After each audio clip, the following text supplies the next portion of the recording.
Fathers and older brothers need to offer reasonable guidance to their daughters and sisters and set up some boundaries for them, which requires one part the dispensing of good advice and good boundaries from said participants in the family. Because who would have their daughters or sisters' best interest at heart? They may not like the guidance, they may not like the boundaries, they may not like the restrictions on their lifestyle, but I think there's a reason why generations ago fathers would prohibit their daughter who might say at 19 years old, "Hey dad, I got a great idea."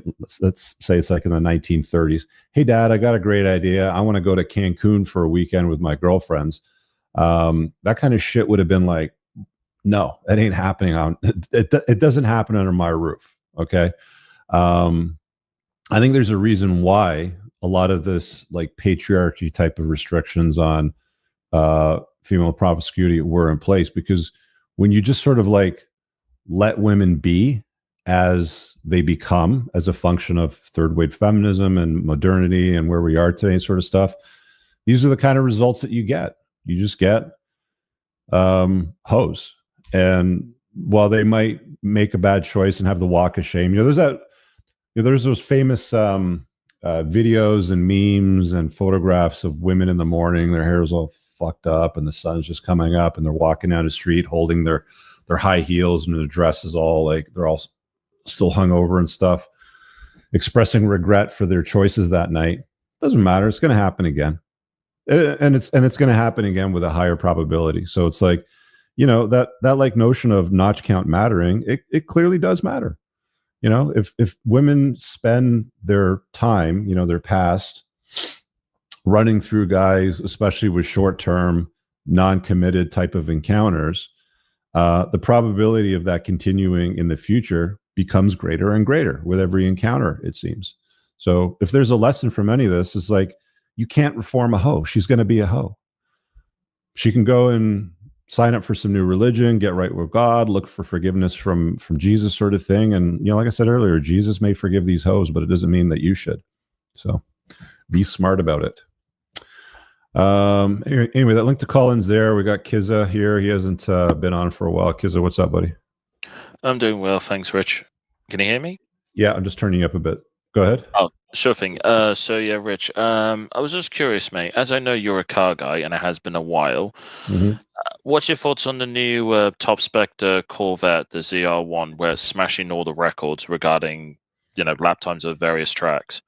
There was a Carwow drag race. You probably saw it, half mile, where it ran up against Revolto, and Revolto won. It's a good car. I mean, I don't know what it'll cost. I think you can buy a Z06 here for about 160,000. Yeah, I think the ZR1 probably be in like the 2.25, 250 or so Canadian. Yeah, you're probably better off just driving down the border and buying it there and then. Yeah, I mean, I'd have one to drive it on rallies because I just wouldn't care about the condition of the, the front end and the stone chips and all that sort of stuff, because it's probably going to be faster than like a McLaren 750, I would imagine, with less maintenance, less ownership costs. It blends in a little bit more too. Like, it's not as much of a in your face sort of looking car, even though it's got big wings and aero and all that sort of stuff. I like it. I mean, I've never really been a Corvette guy, and I don't like the interior of the new Corvettes because it looks kind of chintzy and cheap. But I'd have one for practical use just to beat on.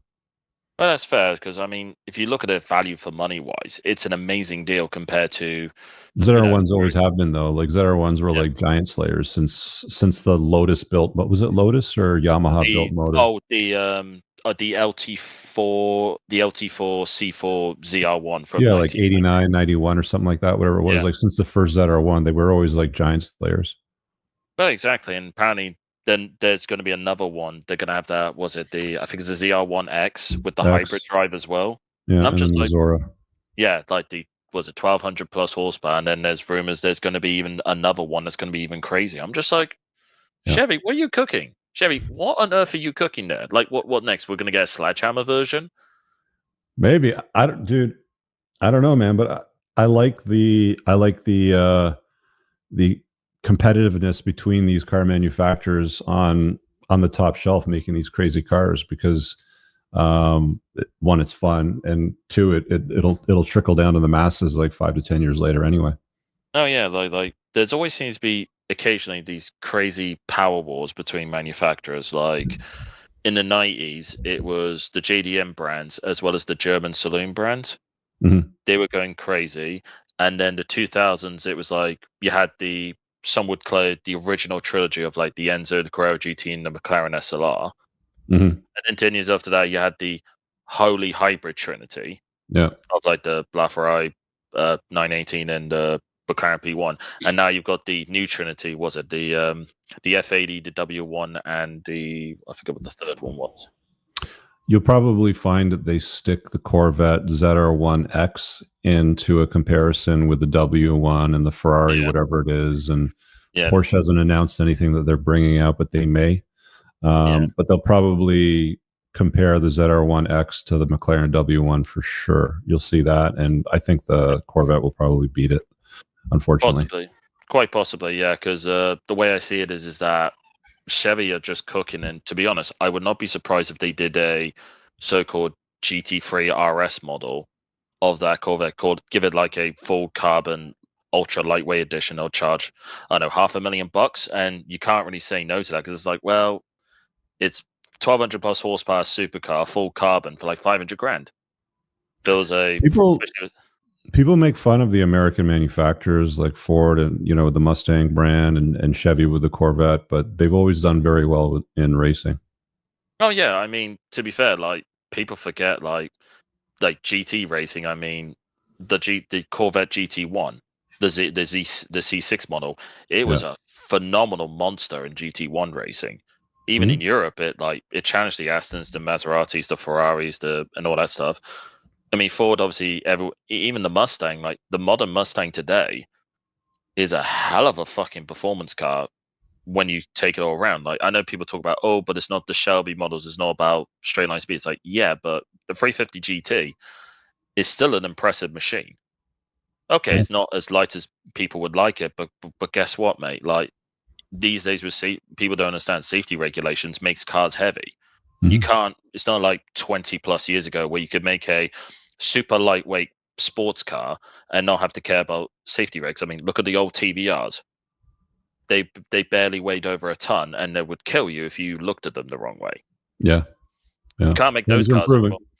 Well, yeah. I mean, you can't make those kind of cars anymore because unless it's like a kit car, so it doesn't have to go through all the crash safety manufacturing. I mean, not like that these days. I mean, obviously, you have more experience of how crazy cars were, in your youth. Bring out more of them, man. I'll take as much fast shit as you guys can put on the market. Oh yeah, I mean, hell, it does make you think. The Corvette are doing this. It makes you think, God, what would a 6th gen Viper be like in today's world? Do you guys get Corvettes in the UK? Can you buy them? Yeah, you can buy them. The problem is they're a bit of a pain because obviously they're only manufactured in the States. You have to wait a long time for them to be shipped over. Do they make them in right-hand drive if you buy them, or is it only left-hand drive? I think it's only left-hand drive because of I think I know the last generation Mustang was the first gen to have right-hand drive because of the engine configurations, but I think the Corvette's only left-hand drive, just like most cars. But I don't mind that because, hey baby, sorry, it's my niece in the background. Yeah, even if it's just left-hand drive, I'm sure they could give convert it to right-hand drive with like the headlights and the what's it called? Like how the lights point instead of a point slider to the left, instead point slider to the right. Yeah, generally, but and also like it might be a bit of a pain because if it hasn't officially, I think the standard Corvette has passed the safety regulations for Europe, so it could be sold here. Sorry, that's my niece in the background. It ends up being quite pricey though with the tariffs and the import taxes to get a Corvette there. Well, to be fair, after the renegotiation of the tariffs between Britain and Trump, I think it's only now a 10% tariff. Okay.